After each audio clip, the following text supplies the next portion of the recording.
오늘은 창세기 42장 1절부터 17절까지의 말씀을 통해서 하나님의 은혜를 함께 나누겠습니다. 가나안 땅도 흉년으로 어려움을 겪고 있을 때 야곱은 애굽 땅에 곡식이 있다는 소식을 듣게 됐습니다. 1절을 보십시오. 그때 야곱이 애굽에 곡식이 있음을 보고 아들들에게 이르되 너희는 어찌하여 서로 바라보고만 있느냐.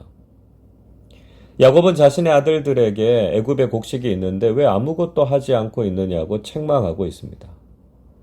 2절에도 보시면 저 애굽에 곡식이 있다 이렇게 이야기하죠.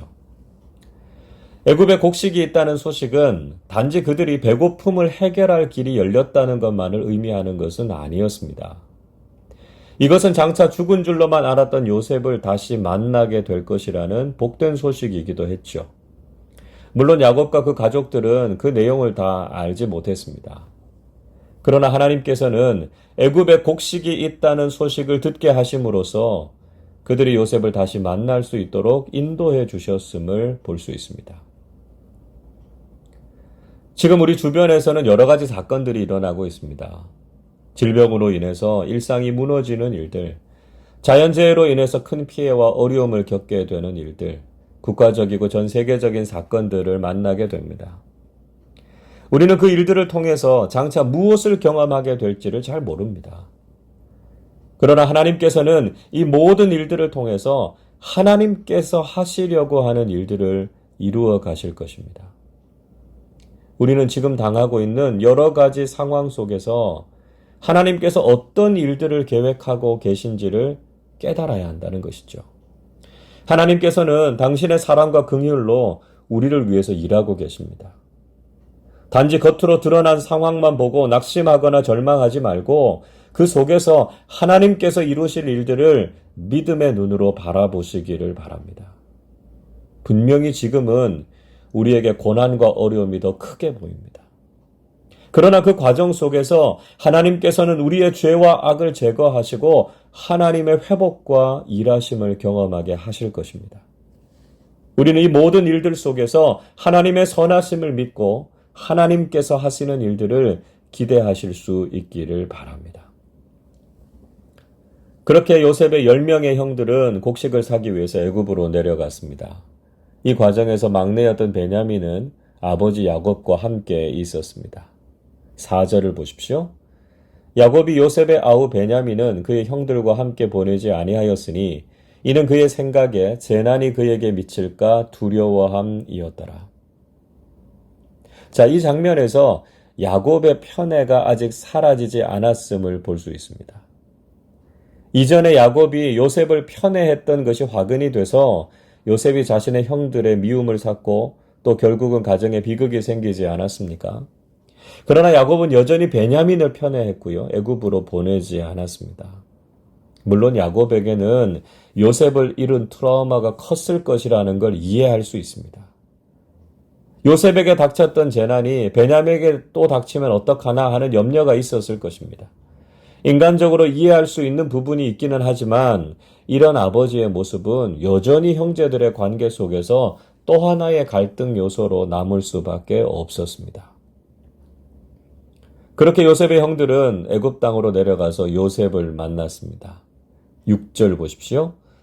때에 요셉이 나라의 총리로서 그 땅 모든 백성에게 곡식을 팔더니 요셉의 형들이 와서 그 앞에서 땅에 엎드려 절하매. 요셉은 애굽의 총리로서 풍년 때에 비축해 두었던 양식을 모든 백성들에게 팔았습니다.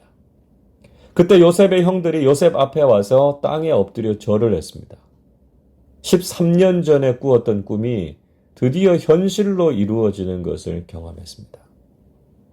자신을 미워하고 힘들게 했던 형들이었지만 이제는 그 형들이 자신 앞에서 엎드려 절하는 정말 믿지 못할 일이 일어나게 된 것이죠.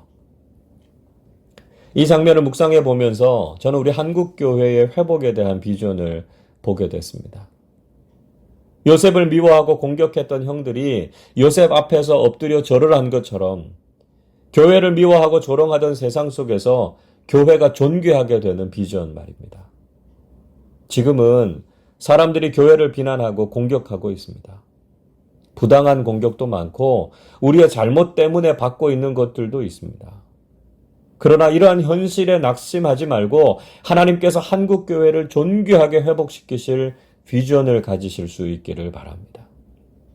우리가 요셉과 같은 믿음과 비전을 가지고 하나님의 말씀대로 살아간다면 언젠가 세상이 교회를 높이는 그날이 올 것입니다.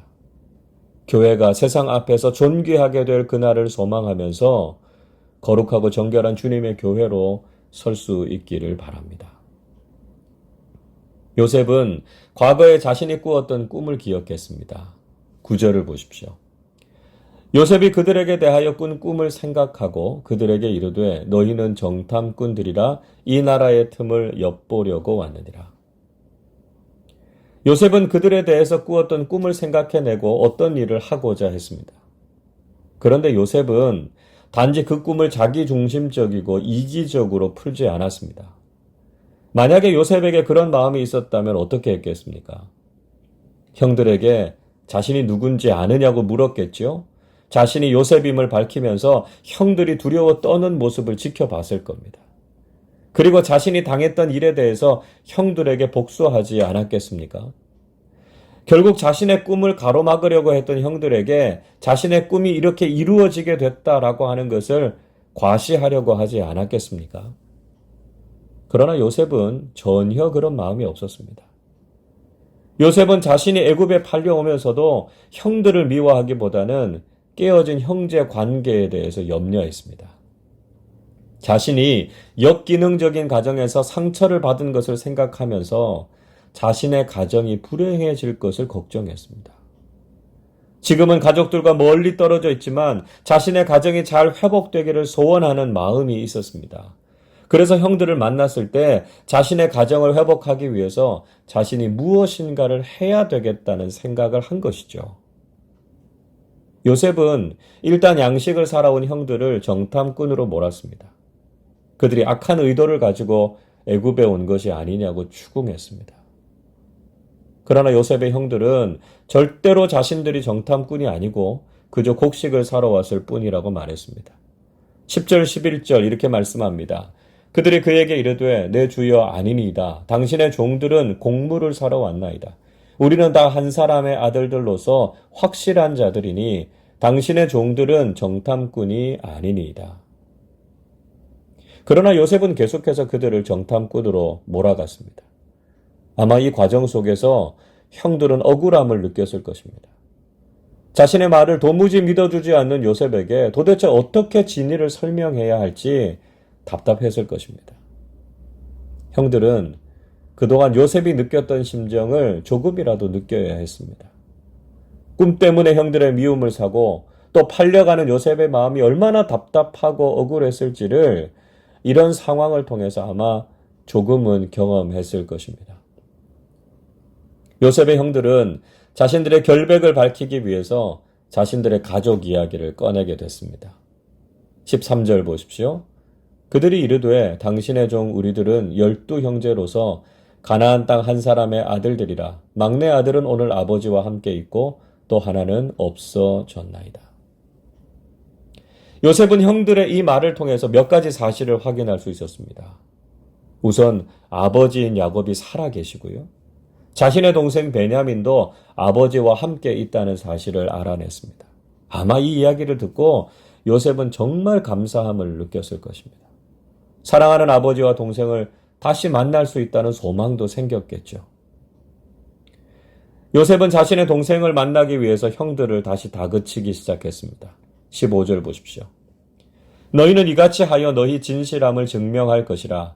바로의 생명으로 맹세하노니 너희 막내 아우가 여기 오지 아니하면 너희가 여기서 나가지 못하리라. 요셉은 형들이 막내 아우인 베냐민을 데려오지 않으면 여기에서 나가지 못할 것이라고 말했습니다. 그리고 그들을 3일 동안 감옥에 가두었습니다. 하나님께서는 이전에 요셉이 겪었던 모든 일들을 형들도 경험하게 하시면서 요셉이 어떤 고통과 상처가 있었을지를 느끼게 하셨습니다. 그리고 회복의 과정을 통해서 그 과정을 치유하시고 사랑하는 가족들이 다시 만날 수 있는 길을 여신 것이죠.